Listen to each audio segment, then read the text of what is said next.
시절 자신의 인생의 절정에 이른 순간을 사실은 지나가고 나서 알게 되는 경우가 종종 있습니다.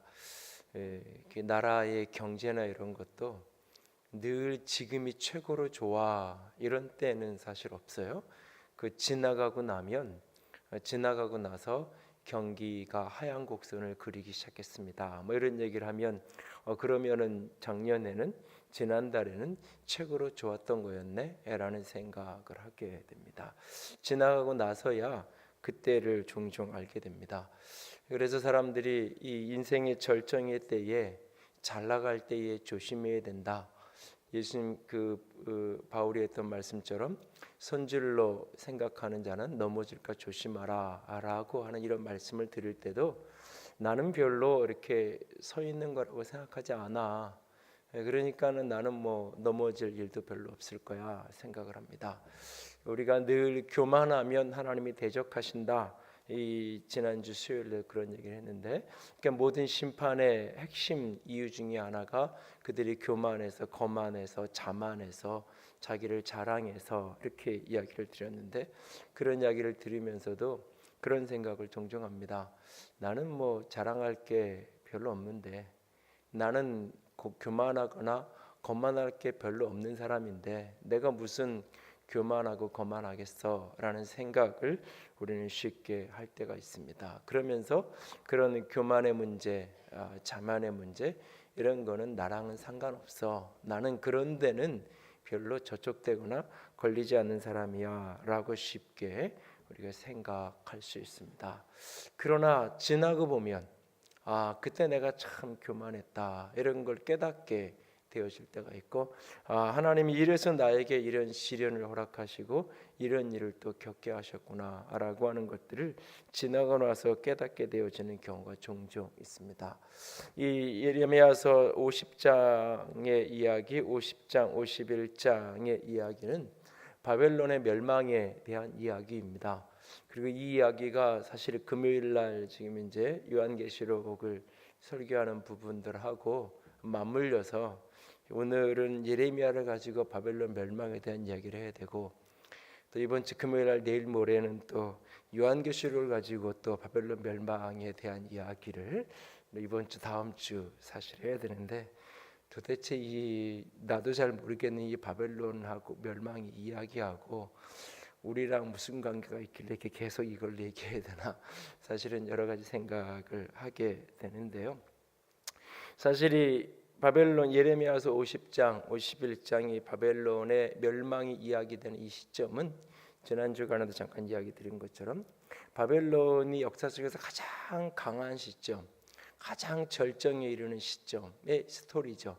그러니까 바벨론의 세력이 가장 강성해져서 그 세력의 영향권이, 그러니까 메소포타미아 문명을 중심으로 한 그 영향권이 이집트 문명까지 지배하는, 그러니까 이집트 문명과 메소포타미아 문명이 세계사적으로 계속 이렇게 충돌을 하고, 그 충돌하는 충돌점에 어쩌면 이제 이스라엘이 늘 놓여 있었는데, 그래서 이쪽에서 이렇게 북쪽에서 위협이 오면 이쪽으로 이 애굽 쪽으로 이집트 쪽으로 붙어서 생존을 하고, 또 이제 이쪽에서 이집트 쪽에서 남쪽에서 어려움 이렇게 문제가 생기면 북쪽이 붙어서 생존을 하고, 역사 속에서 그와 같은 장면들이 펼쳐지고 있었죠. 그런데 그 바벨론이 이 예루살렘을 넘어서 이스라엘 백성들을 넘어서 결국 애굽까지 절대적인 영향력을 행사하고 있었던 그런 상황. 그래서 애굽에 피하고 애굽의 도움을 구해야 하는 것들이 아무런 쓸모없는 것이 되어버린 바로 그 시점에 하나님은 바벨론의 멸망에 대한 이야기를 오늘 50장 51장에 걸쳐서 계속해서 하고 있습니다. 그 바벨론의 멸망, 바벨론의 심판에 대한 서두의 이야기가 오늘 본문의 모습인데요. 이 부분들을 오늘 들여다보면서 이런 질문을 하고 좀 생각해 볼 수 있게 원합니다. 인생이 절정에 이르렀다고 느껴지는 때에, 때로는 모든 것이 잘 되고 있다라고 느껴지는 때에, 내가 원하는 대로 모든 것이 풀려가고 있다라고 여겨지는 그때에 우리가 무엇을 조심해야 되는지, 아니 바로 그런 순간 우리의 에너지를 우리가 어디에도 집중하고 어디에도 쏟아야 하는가라고 하는 부분에 대한 생각을 본문을 통해서 할 수 있기 원합니다. 먼저 본문 2절을 보면 하나님께서 선지자 예레미야에게 바벨론과 갈대아 땅에 대해서 말씀이라고 결정해서 말한 다음에 2절에 너희는 나라들 가운데 전파해라, 공포해라, 온 나라들에게 가서 전파하고 공포하고 이야기해라. 그러면서 특별히 깃발을 세우라, 숨김이 없이 공포하여 이르라. 그러니까 이 2절 앞부분을 보면 이 나라들 가운데 전파하라, 공포하라, 깃발을 세우라, 숨김없이 공포하라, 이르라. 전파하라, 공포하라, 이르라, 공포하라, 이게 이렇게 맞물려지면서 사실은 가운데 깃발을 세우라는 표현이 가운데 있으면서 양쪽에 샌드위치처럼 앞에 전파하라, 공포하라, 이르라.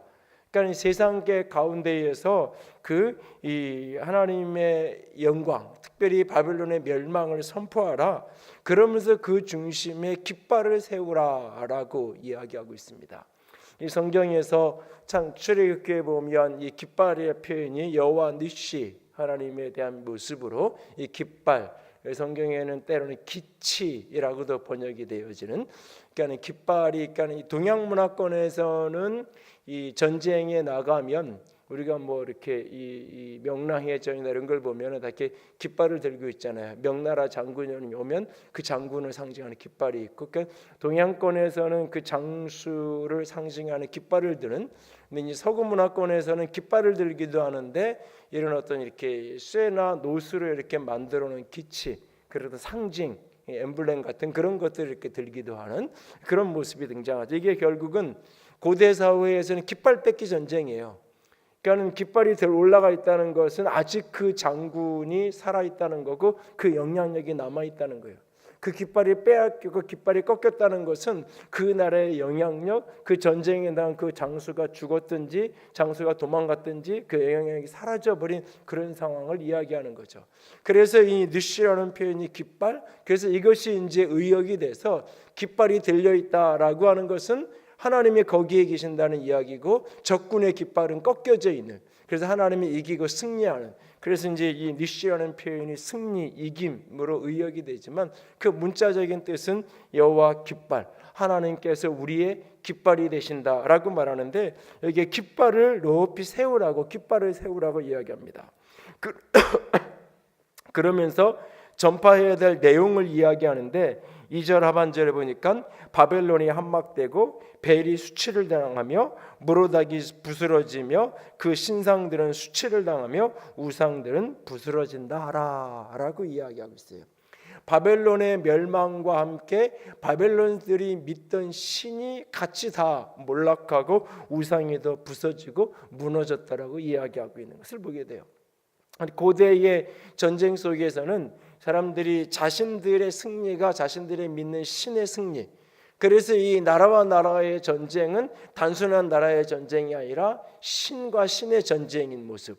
그래서 이제 우리나라도 이 고조선이나 고구려와 관련된 어떤 드라마나 이런 거를 보면 신라 시대까지도 보면 신탁을 받는, 고려로 넘어오고 그러면서 이 유교의 영향력이 확장되어지면서 불교와 유교의 세력이 확장되면서 이게 이제 급격하게 줄긴 했지만, 그래도 이제 그 이후에도 조선 시대에도 여전히 궁중 안에 사당이, 무당이 있고 이렇게 물어보기도 하고 뭐 이런 어떤 의식들이 있었지만, 사실은 이제 가면 갈수록 이제 역사 속에서 천시되고 무시되지만 그 이전에 고구려나 신라나 더 이전에는 그 영화나 드라마 같은 걸 보면 꼭 신탁을 하는 신녀나 이런 사람들이 있죠.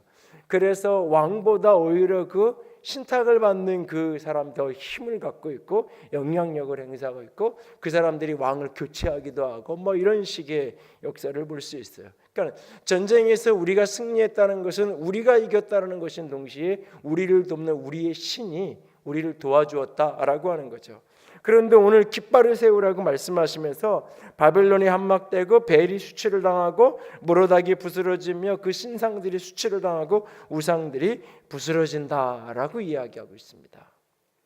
오늘 이 말씀 속에서 우리가 기억해야 될 첫 번째 하나는 뭐냐면, 우리의 인생이 무엇인가 잘 되어 간다라고 여기는 순간에, 내 뜻대로 내 예상대로 무엇인가 풀려져 간다는 그 순간에 우리는 누구의 깃발을 들어야 될 것인가? 우리는 늘 그 속에서 자문해야 돼요.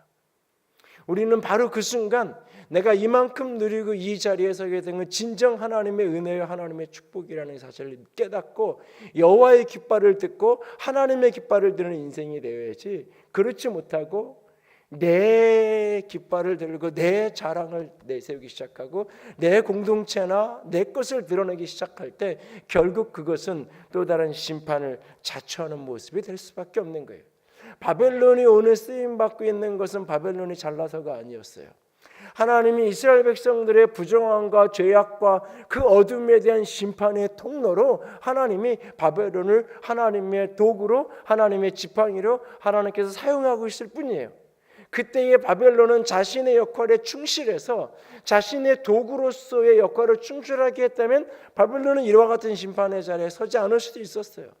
그러나 그들은 그냥 그 심판의 와중에서 하나님이 정하신 범위를 넘어선, 하나님이 제한한 범위를 넘어선 학살과 학대를 일삼았고, 하나님이 제한한 것을 넘어서서 결국 이 모든 것이 자신들이 잘났기 때문이고, 더 나아가서는 자신들이 믿는 신 벨과 모로닥이라고 표현되어지는 그 신들과 그 신상들을 섬기는 우상숭배의 모습으로 빠져가고 있는, 하나님이 도구로 허락해서 지금 쓰임받고 있는 것임에도 불구하고 그것이 아니라 내가 잘나고 내가 능력이 있어서 내가 이만큼 이루어왔다라고 착각하는 거죠. 바로 그 순간 결국은 심판을 자초하게 되어지는 모습으로 나아갈 수밖에 없는 거예요. 그래서 오늘 우리의 인생 속에서 무엇인가 내가 펼쳐지고 삶의 문제가 풀려가고 거둠이 있고 이름이 있었던 그 순간에 우리는 누구의 깃발을 들며 살아갈 것인가 끊임없이 우리는 자문해야 돼요. 그러니까 간증과 자랑은 아주 중요한 장 차이예요. 간증과 자랑은. 그리고 그것이 간증인지 자랑인지는 사실은 자기는 알아요. 자기는 알아요. 그리고 하나님이 알아요. 하나님이 알아요. 끊임없이 간증이라고 표현하지만 입술로는 하나님이 하셨다고 말하지만 사실은 그 내용 속에 그 중심에는 하나님의 깃발을 드는 것이 아니라 내가 이만큼 수고했고 내가 이만큼 헌신했고 내가 이만큼 지혜롭게 열심히 달렸고 뛰었다라고 하는, 하나님이 응답하신 것조차도 내가 이만큼 기도했기 때문이고 내가 이만큼 하나님을 붙들었기 때문이고 내가 이만큼 하나님을 의지했기 때문이라고 끊임없이 그 속에서 나 자신을 우리가 드러낼 위험성이 우리 속에는 늘 있어요. 그래서 우리가 무엇인가를 이루었을 때 성취했을 그날에 끊임없이 우리는 자신이 아니라 하나님의 깃발을 드는 연습을 끊임없이 해야 돼요. 그래서 바울에게 하나님께서 내 가시가 너에게 은혜다라고 이야기하고 내 약한 것이 너에게 복이다라고 주님께서, 그것이 내 은혜가 내게 복이다라고 하나님께서 바울에게 이야기할 때 그에게 있는 그 연약함이 그로 하여금 끊임없이 자신을 드러내기보다는 하나님을 드러내게끔 만드는, 하나님을 드러내는 통로로 쓰임받, 자기 자신이 끊임없이 드러날 수밖에 없는, 그러니까 바울을 향해서 하나님이 내 자고함 때문에 너에게 육체의 가시가 필요하다고 얘기할 정도라면, 여러분 바울만큼 영적으로 성숙하고 바울만큼 하나님 앞에서 예수님 외에 우리가 그래도 주님과 가깝고 예수님과 닮은 사람을 꼽으라고 하면 우리가 바울을 꼽을 수 있지 않겠어요? 그런 사람조차도 그냥 그대로 내버려두면 교만해지고 자고해지고 자기 자랑에 빠질 수밖에. 그래서 결국 하나님의 심판을 자초하는, 하나님의 심판을 자초하는, 하나님의 심판을 자초하는 자리에 갈 수밖에 없기 때문에 비록 그것이 사단의 가시지만, 비록 그것이 육체의 가시지만 하나님이 그냥 그것을 허용해 두는, 그리고 그것이 너에게 은혜고 그것이 너에게 축복이라고. 그것 때문에 내가 끊임없이 나를 드러내지 않고 나를 내세우지 않고 끊임없이 하나님을 드러낼 수밖에 없었고 하나님을 앞세울 수밖에 없었고 어떤 순간에조차도 하나님을 의지할 수밖에 없었던, 그것이 그에게 은혜요 축복이라고 주께서 말씀하셨어요. 오늘 우리의 인생 속에서도 무엇인가 성취를 이루었을 때 그것이 남들 보기에 얼마나 큰 성취인가는 상관없어요. 내가 생각하기에 무엇인가를 이루었다고 여기는 그 순간에 우리는 끊임없이 나는 무엇을, 어떤 깃발을 들 것인가, 나를 드러내고 나를 내세우는 자기 자랑의 깃발을 들어 올릴 것인가, 아니면 주님을 자랑하는 깃발을 들어 올릴 것인가. 그것이 감사의 고백이고 그것이 엎드려 찬양의 예배고 주님 앞에 엎드릴 거예요. 진정 우리의 인생 속에서 하나님의 심판을 자초하는 인생이 되지 않게 원한다면 인생의 성취의 때에 무엇인가를 이루었다라고 여기는 그때에 입술이 아니라 중심으로 가슴 깊은 곳에서 주님의 깃발을 들고 걸어갈 수 있기를 원합니다. 하나님이 그 속에서 높여지고 하나님의 승리가 드러날 때, 하나님의 통치하고 다스리심이 드러날 때 그것이 진정 영광이 되어질 수 있는 것입니다. 오늘도 우리 개인뿐만 아니라 하나님의 교회 공동체도 마찬가지입니다. 우리는 끊임없이 우리 자신을 드러내고 우리 자신을 내세우는 자가 아니라 주님이 높여져야 되고 주님의 깃발이 드러나지는 인생을 살아가야 할 것입니다. 오늘 바벨론이 그렇지 못했을 때에 하나님께서 그들의 멸망에 대한 이야기를 하시면서 깃발을 세우라고 이야기해요. 깃발, 여호와의 깃발, 하나님의 깃발, 하나님이 역사의 통치자가 되신다는 깃발, 하나님이 주권자가 되신다는 깃발. 오늘 우리의 인생 속에서 하나님이 주권자가 되신다는 그 깃발을 한순간도 놓치지 않기를 원합니다. 그리고 더 나아가서 또 한 가지는 바로 그때 주님께 더 가까이 가고 주님과 더 깊이 연합되어질 수 있는 우리가 될 수 있기를 원합니다. 3절에 북쪽에서부터 한 나라가 일어나서 그 바벨론이 다 황폐화될 것이라고 말씀하십니다.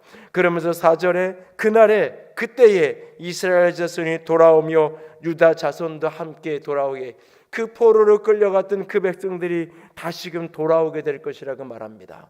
그런데 그들이 울면서 그 길을 가며, 돌아오는 길이죠. 바벨론 포로에서 돌아오는 그 길에 울면서 그 길을 가며 그의 하나님 여호와께 구할 것이며, 그들이 그 얼굴을 시온으로 향하여, 시온, 하나님의 영광이 있고 하나님의 임재가 있고 하나님의 처소가 있는 그 시온을 향하여 그 길을 물으며, 그 얼굴을 시온을 향하고 어떻게 그 길을 가야 되는지 그 길로 가는 방향들을 물으며 말하기를, 너희는 오라, 잊을 수 없는 영원한 언약으로 여호와와 연합하라 하리라. 너희는 오라, 잊을 수 없는 영원한 언약으로 하나님과 여호와와 연합하라. 그들이 그렇게 이야기할 것이라고 이야기하고 있어요. 무슨 얘기냐? 그들은 이 바벨론 포로에서 돌아오는 그날, 이 역사의 거대한 소용돌이 속에서 하나님께서 자신들을 회복하시는, 불가능한 이 일을 회복하시는, 하나님께서 바벨론을 멸망시키시고 하나님의 역사 가운데에서 우리를 다시 들어서 하나님의 약속의 땅 시온으로, 하나님이 축복하시는 그 땅으로 우리를 되돌리시는 그것을 바라보면서 그 길을 걸어가면서 울며 그 길을 걸어간다고 말합니다. 그러면서 여호와와 연합하라, 연합하라, 연합하라, 그렇게 사람들에게 외치며 말하게 될 것이라고 말하고 있어요. 왜 그 길을 울면서 걸어갈까? 왜 그 길을 울면서 걸어갈까? 너무너무나 행복한 날이잖아요. 해방의 날이잖아요. 영광의 날이잖아요. 그런데 왜 울면서 그 길을 걸어갈까? 시편 126편에 보면 시온에서 하나님께서 그들을, 이스라엘 백성들을 포로에서 돌리시는 그날, 너무너무나 기뻐서 축제하며 너무너무나 하나님께 노래하는데 꿈꾸는 거, 이런 날이 오다니 꿈꾸는 것 같았다고 노래해요. 그런데 그 116편의 마지막에 가면 5절 6절에 눈물로 씨를 뿌리는 자는 기쁨으로 거둘 것이라는 이야기래요.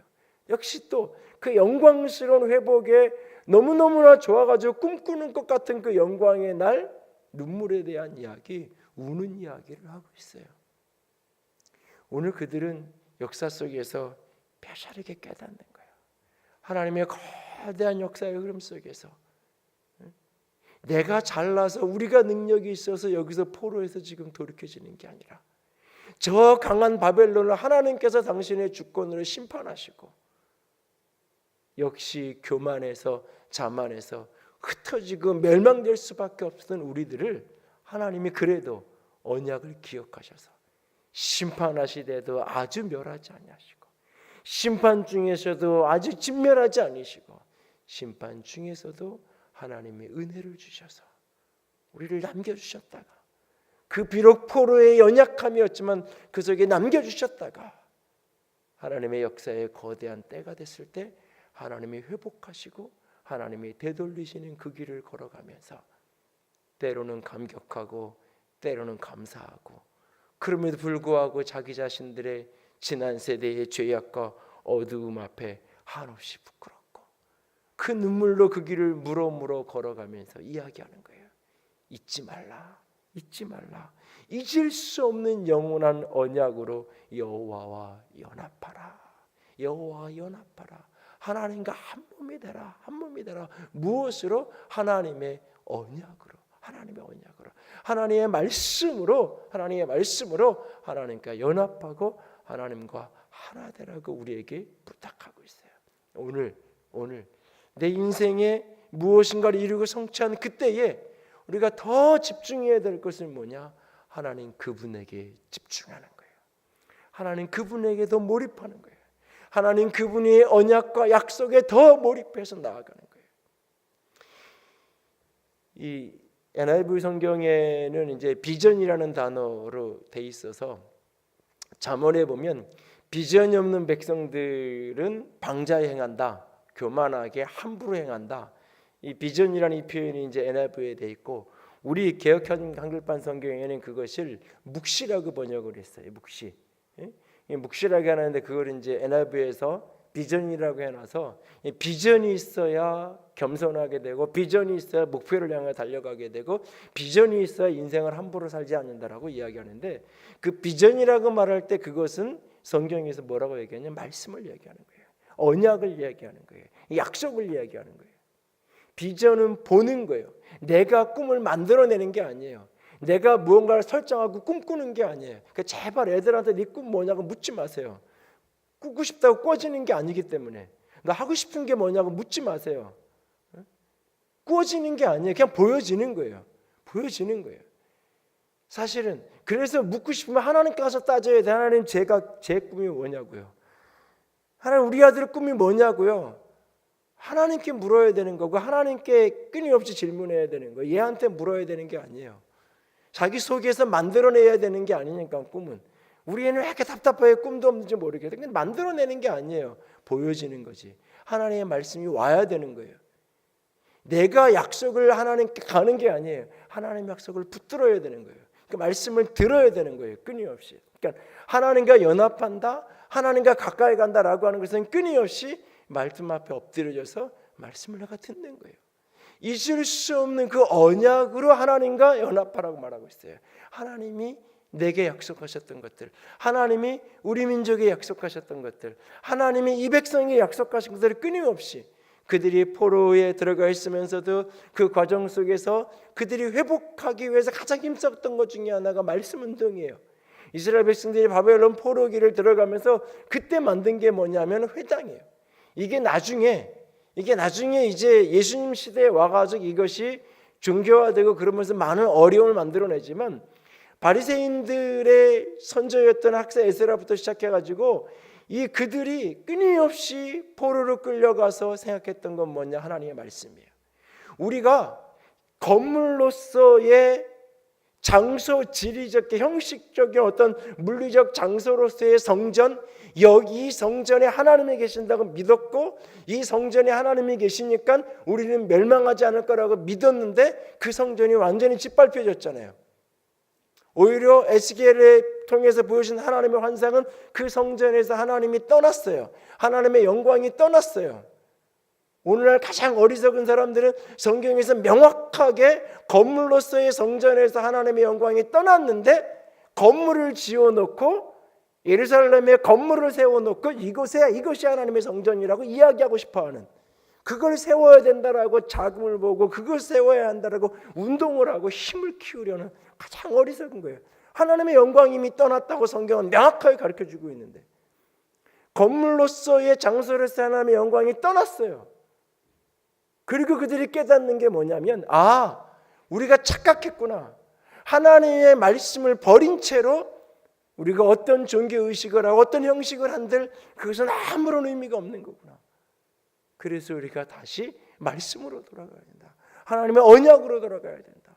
그래서 그들이 모여서 사람들이 모여있는 곳들마다 유대인들이 모이는 곳들마다 회당을 만들어 놓고 모여가지고 말씀을 나누는 거예요.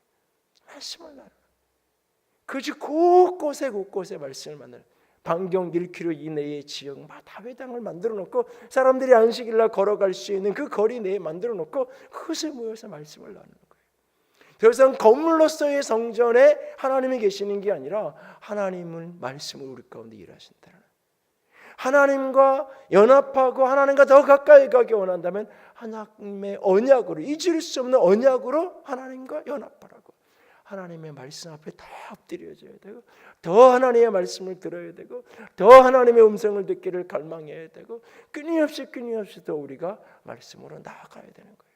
그런데 성취가 이루어지고 나면, 무엇인가를 이루고 나면, 무엇인가를 얻고 나면 그때부터 하나님이 잃어버려지는, 그 얻은 그것을 관리하니라고 정신없어서 그 얻은 그것을 어떻게 내가 누릴 것인가 사용할 것인가에 정신없어서 정작 하나님은 잃어버리잖아요. 하나님은 잃어버리잖아요.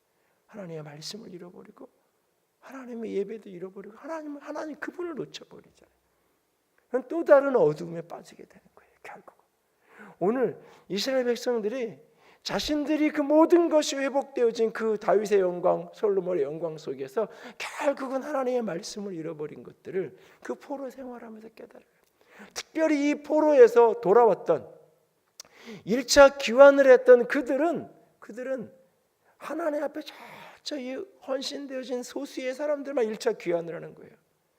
여러분, 우리나라도 일본에도 그리고 저 만주나 연해주에도 일제시대 때 올라갔던 분들이 거기서 살고 있잖아요. 지금도.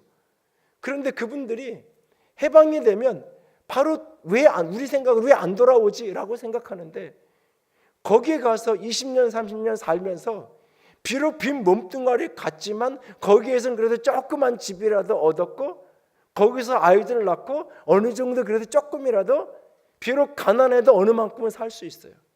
근데 고향 땅으로 돌아간다고, 전라도 경상도고 함경도고 내 고향 땅으로 돌아간다고 거기가 누가 내 땅, 내 집 비워놓고 당신 오기 기다렸습니다 하고 내주는 거 아니잖아요. 내 모든 거 다 정리하고 나왔고 여기 있는 거 이거 내가 판다고 누가 돈으로 바꿔주는 것도 아니잖아요. 이거 다 버려두고 떠나가야 되는 거예요. 그리고 모든 것을 백지에서 다시 시작해야 되는 거예요. 이게 말같이 이렇게 쉬운 일이 아니에요. 그렇기 때문에 해방이 됐어도 고국으로 돌아온 사람들이 소수이고 돌아오기 힘든 거예요. 이스라엘 백성은 70년이에요. 고향 땅을 기억하는 사람이 없어요. 거의. 고향 땅을 10대에 떠나왔어도 80대 고령이에요. 바벨론에서 태어나서 바벨론에서 자랐고 거기서 살았던 사람이에요. 그들 가운데 고레스에 의해서 회복의 말씀이 선포되어지고 고레스에 의해서 되돌아가라고 가서 너희들이 성전 짓고 하라고 허락을 해줘도 예 그리고 가겠습니다. 이게 다 안 되는 거예요. 그래서 에스더도 사실은 모르드게도 느헤미야도 다 못 돌아온 거예요. 사실은 그곳에 남는 게 거기서 자기가 하던 일이 있고 삶이 있고 사실은 회복이 되었지만 돌아오는 게 쉽지 않은 거예요. 초기에 처음 돌아온 그 사람들, 이 바벨론에서 나와서 이 예루살렘까지 가는 이 이스라엘 땅까지 그 여정이 보통 일이 아니에요. 비행기 타면 한나절에 가는 게 아니에요. 기차에 그냥 몸만 실으면 하룻밤 자고 일어나면 다음날 아침 12시간이 걸리든 24시간이 걸리든 가서 내려놓는 게 아니에요.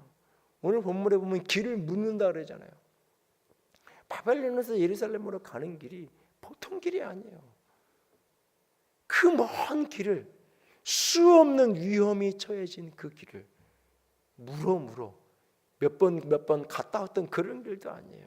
오직 하나님에 대한 소망 하나, 하나님의 언약과 약속에 대한 거 하나, 하나님이 우리에게 이것을 허락하셨고 하나님의 언약으로 축복하셨다는 그거 하나 붙들고 그들이 걸어가는 거예요. 울면서 눈물로 한편으로는 감사와 한편으로는 그 모든 희생의 헌신을 감당해가면서 그 길을 걸어가고 있는 거예요. 그러면서 말하는 거예요. 하나님의 잊을 수 없는 그 영원한 언약으로 하나님과 연합하라. 하나님과 연합하라. 누구에게 이야기했을까요? 공동체 안에, 서로에게, 자녀들에게, 함께 그 길을 가는 그들에게. 우리에게 지금 가장 중요한 것은 하나님과 더 연합하는 거다. 하나님과 더 가까워지는 거다. 하나님의 말씀 앞에도 엎드려지는 거다. 바로 이거예요. 오늘 저와 여러분이, 오늘 우리 교회가 지금 이 시점에 가장 필요한 게 무엇이냐? 그 중에 하나가 바로 하나님과 더 가까워지는 거예요. 하나님과 더 가까워지는 거예요. 여러분 안내하고 등록하고 이런 거 돕는 분들은 가능하면 일배배 드리세요. 자기도 예배 드리면서 사람들 하지 마세요. 예배 때 내가 하나님께 집중하는 데는 관심 없고 누가 왔는지 누가 안 왔는지 등록카드를 받아야 되는지 말아야 되는지 그 정신없이 그러다 보면 나는 예배는 하나도 못했고 내가 예배를 드린 건지 뭘 한 건지 모르겠는. 차라리 안내를 안 하는 게 나아요. 차라리 뭐 그냥 원하는 분들만 등록 받아요. 정 안 되면. 내가 예배하는 게 먼저예요. 1부 예배 드리고 2부 봉사하고 1부 때 등록받고 해야 되는 분들은 1부 때 하고 2부 때 예배 드리고 가능하면 할 수만 있으면 내가 하나님과 가까이 하는 게 먼저예요. 이걸 잃어버리면 이걸 놓치면 하나님의 말씀 앞에 내가 끊임없이 엎드려지는 걸 놓치면 어떤 축복도 어떤 은혜도 한순간에 다 잃어버려지게 되어 있는 거예요. 어느 시점을 넘어가면 어느 단체든지 저절로 돌아가는 시점이 있어요. 이걸 이렇게 옛날 연탄재 가지고 이렇게 눈 왔을 때 이렇게 굴리다 보면 처음에는 잘 안 굴러가요. 눈도 잘 안 붓고 그래서 이렇게 한참을 이렇게 계속 해야 돼요. 근데 어느 시점 지나고 나면 그리고 약간의 경사만 있으면 저절로 굴러가요. 방향만 툭툭 한두 번만 쳐주면 돼요. 그러면 큰 덩어리가 돼버려요. 때로는 교회도 어느 시점이 넘어가면 그냥 하나님이 역사하지 않아도 하나님의 은혜가 없어도 성령님이 일하시지 않아도 그냥 굴러가요. 그렇게 때로 사람들이 오고 그렇게 사람들의 모임. 그리고 어느 시점 넘어가면 우리 어떻게 하면 놀러 갈까? 어떻게 하면 우리가 좀 더 친하게 지내볼까? 우리가 어떻게 하면 좀 더 재밌게 살아볼까? 교회 생활도 거기에 관심이 가게 돼 있는 거예요. 그래서 우리 이런 클럽도 만들고 저런 클럽도 만들고 우리 교회 이 정도 됐으니까 우리 교회가 이런 것도 하고 이런 문화도 즐기고 이런 레저도 즐기고 우리 교회도 이런 프로그램도 이런 강사 초청해서 이런 것도 우리 한번 들어보기도 하고 초점이 하나님에 대한 것이 아니라 어느 시점 넘어가면서 그리고 그런 게 많으면 많을수록 사람들은 더 좋은 교회인 줄 알아요. 그러면서 사람들은 어느 정도 모여들고 특별한 문제가 특별한 잘못을 행하지 않는 한 어느 정도 굴러가게 돼 있어요. 그건 하나님이 원하시는 걸까? 하나님이 기뻐하는 걸까? 그리고 그렇게 굴러가는 건 한 세대가 못 넘어가요. 한 세대를 못 넘어가서 나락으로 떨어지게 돼 있어요. 그것이 역사의 교훈이에요. 역사의 교훈이고 한국교회의 교훈이에요. 오늘 예배 전에 읽은 기사를 보니까 한 교회사학자가 분석해 놓은 걸 보니까 기독교 인구가 아무리 많이 잡아도 700만이 안 된다고 지금 통계가 나와요. 감리교, 장로교 다 지금 급격하게 대형교회 같은 경우 한 4만 명이 모였으면 3년 내에 한 3만 명까지 1만 명 이상까지 줄은 통계들이 나온다고 이야기를 해요. 여러 가지 인구 구조가 다른 이유도 있고 여러 가지가 있어요. 여러 가지가 있지만 그 중에 가장 중요한 이유 중에 하나는 뭐냐면 하나님이 없어도 하나님의 말씀이 없어도 그냥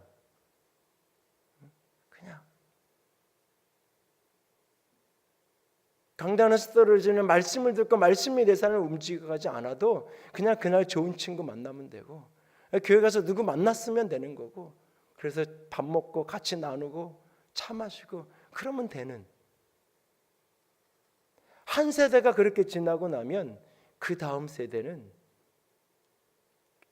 신앙이 문화가 되는 거예요. 풍습이 되는 거예요.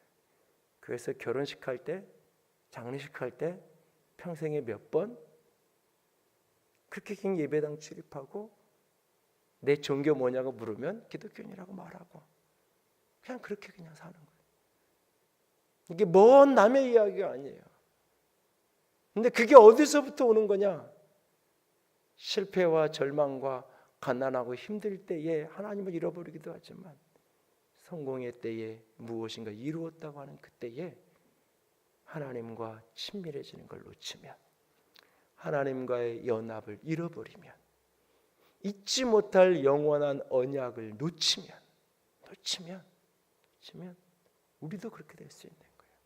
특별히 나쁜 사람이어서, 특별히 어리석은 사람이어서, 특별히 욕심이 많은 사람이어서 우리의 지난 세대들이 역사의 수많은 실패의 교훈들이 특별히 그들이 악해서가, 특별히 부족해서가, 특별히 미련해서가 아니에요. 그냥 멍하니 있으면, 넉넉히 있으면 그렇게 가버릴 수밖에 없는 거예요. 그 뼈저린 역사를 알고 있는 그들은 이야기하는 거예요. 포로에서 돌아오는 그날 잊지 못할 영원한 언약으로 하나님과 연합해라. 하나님과 연합해라. 하나님과 연합해라. 하나님과 가까이 하고 하나님을 붙드는 것을 놓지 말라고. 오늘 우리가 다시 한 번 더 하나님의 말씀에 집중할 수 있기를 원합니다. 하나님과 연합하여지고 하나님과 친밀하는 데 더 집중할 수 있기를 원합니다. 내 자신이, 여러분 자신이 하나님 앞에 특별히 무엇인가를 이뤘다고 하는 때에, 교회적인 것뿐만 아니라 개인적으로도 내가 그렇게 기도하다가 무엇인가 기도의 제목에 응답되어진 그때가 바로 사실은 기도를 시작해야 될 때예요. 내가 그렇게 처절하게 몸부림쳐 기도한 게 이루어지는 그날이 사실은 그때부터 기도가 시작되어야 될 날일 수 있어요.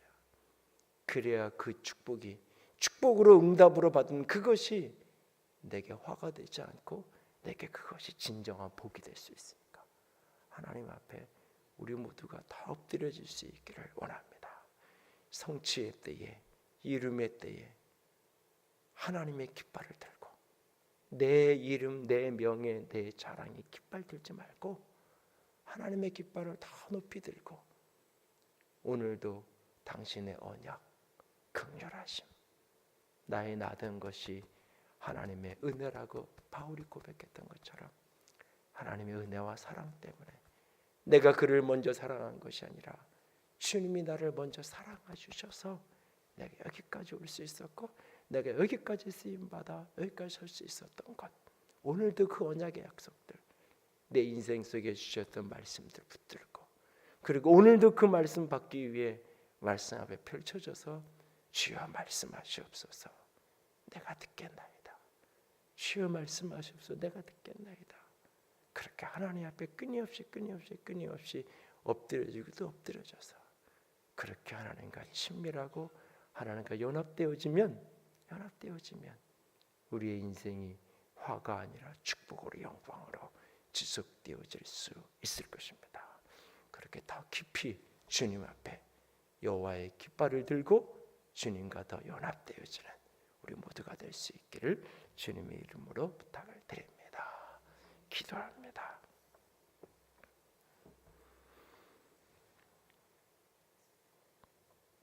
말씀을 붙들고 기도하기 원합니다.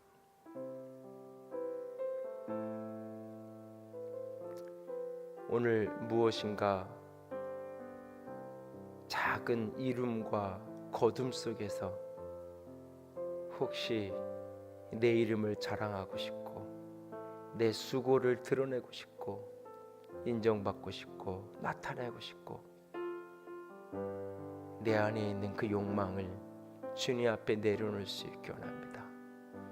그리고 주님의 깃발만, 여호와의 깃발만 높이 들려지기 원합니다 라고 고백합시다. 그리고 주님께 구합시다. 영원한 언약으로 친밀해지기 원합니다. 주의 말씀으로 여호와와 연합하기 원합니다. 주여 말씀하여 주시옵소서.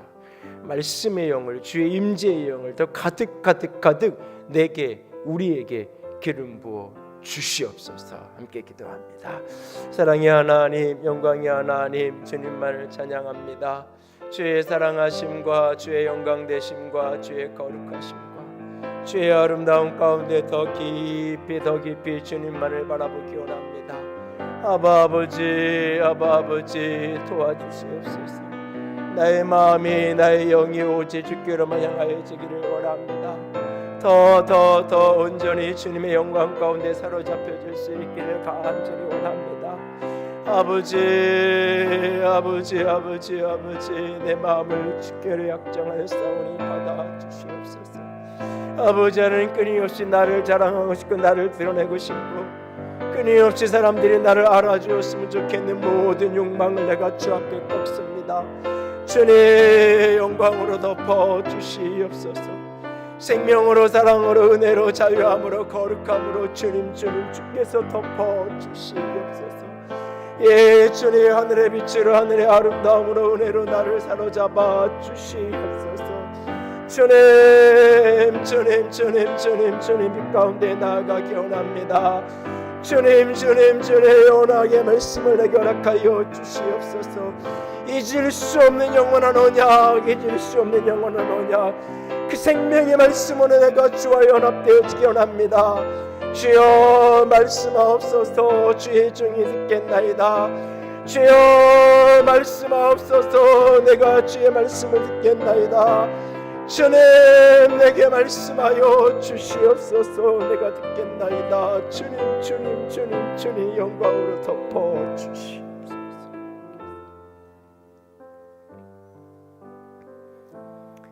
아버지, 사랑합니다.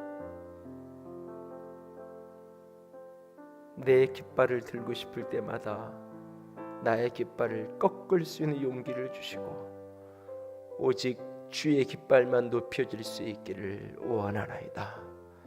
주님 말씀하옵소서. 주의 백성들이 듣겠나이다. 잊을 수 없는 영원한 언약으로 늘 하나님과 연합되어지는, 하나님과 더 친밀해지고 더 가까워지는 주의 임재 가운데 사로잡힌 영광의 사람들 되게 하여 주시옵소서. 그런 영혼들로 가득한 교회가 되게 하여 주시옵소서. 하나님과 연합된 한 영혼들이 모인 그리스도의 몸이 될 수 있도록 주여 주의 교회를 붙들어 주시옵소서. 주님 사랑합니다. 주님 의지합니다. 우리 주님 예수님 이름으로 기도드렸습니다. 아멘. 이제는 우리 주 예수 그리스도의 은혜와 하나님 아버지의 놀라우신 사랑하심과 성령 하나님의 교통하시며 기름 부으시는 그 은혜가 오늘도 주님과 연합되어 주의 깃발만을 높이 드는 자가 되기를 소원하고 작정하는 모든 이들 위해 이제로부터 영원토록 함께 있을지어다. 아멘.